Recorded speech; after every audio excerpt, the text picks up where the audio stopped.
মাদক ব্যবসায়ীদের এভাবে গ্রাম থেকে বের করে দিচ্ছে এলাকাবাসী। সীমান্ত জেলার সাতক্ষীরায় মাদকের ভয়াবহ আগ্রাসনের বিরুদ্ধে যুব সমাজকে রক্ষা করতে একসাথে মাঠে নেমেছে সর্বস্তরের মানুষ, যার ফলে শহরের বিভিন্ন এলাকায় গড়ে উঠেছে কঠোর প্রতিরোধ কমিটি। একদম বাস্তবে প্রমাণ পান, তারপরে আপনারা পদক্ষেপ নেবেন।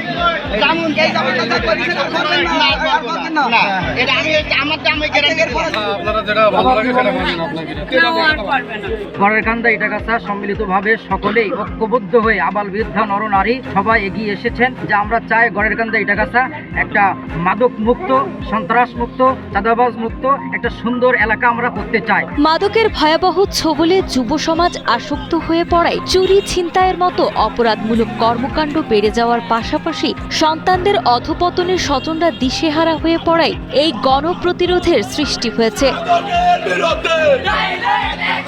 সরকারি জিরো টলারেন্স নীতি ও পুলিশের সীমিত কার্যক্রমের বাইরে স্থানীয় মসজিদের ইমাম, শিক্ষক ও যুব সমাজ একজোট হয়ে রাতে পাহারা দেওয়া শুরু করেছে।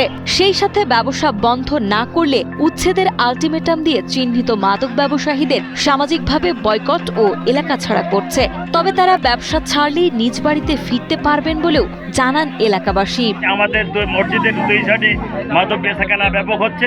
সম্মিলিতভাবে আমরা গ্রামবাসী আদায় করেছি, তাদের কাছ থেকে লিখিত নিয়েছি যে আমরা 3 দিনের ভিতরে জায়গা ছেড়ে দেবো। আমরা এটা বলেছি তোমরা যদি ভালো হয়ে থাকো আবার নিজ জায়গা আবার ফিরতে পারবা। তারা কথা দিচ্ছে 3 দিন পরে তারা বাড়ি ছেড়ে চলে যাবে। তারা কখনো যদি ভালো হয় অবশ্যই আমরা মসজিদ কমিটির তরফ থেকে যে না আমাদের গ্রামের মানুষ গ্রামে ফিরে আইনে তারা সুস্থভাবে যদি ফিরিয়ে আসে আমরা তাদের স্বাগত জানাবো এবং এলাকায় সুন্দরভাবে বসবাসের পরিবেশ তৈরি করে দেব। সন্ধ্যার পর থেকেই আমরা এলাকায় এলাকায় বিশেষ করে যারা মাদক সেবন করে ইতিমধ্যে আমরা 2 জনকেও ধরে পুলিশ ফাঁড়িতেও দিয়েছি।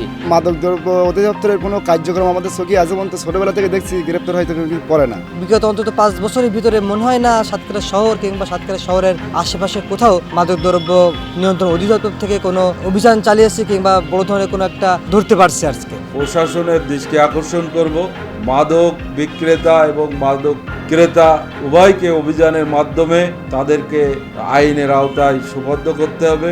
মাদক চোরা কারবারি যতই প্রভাবশালী হোক না কেন কাউকে ছাড় দেওয়া হবে না এবং তথ্যদাতার নাম গোপন রেখে দ্রুতই সাঁড়াশি অভিযান চালানো হবে। সেই সাথে জনগণের এমন স্বতঃস্ফূর্ত সচেতনতা মাদক বিরোধী অভিযানকে আরো সহজ করে তুলেছে বলে জানান সাতক্ষীরার অতিরিক্ত পুলিশ সুপার মোহাম্মদ আমিনুর রহমান।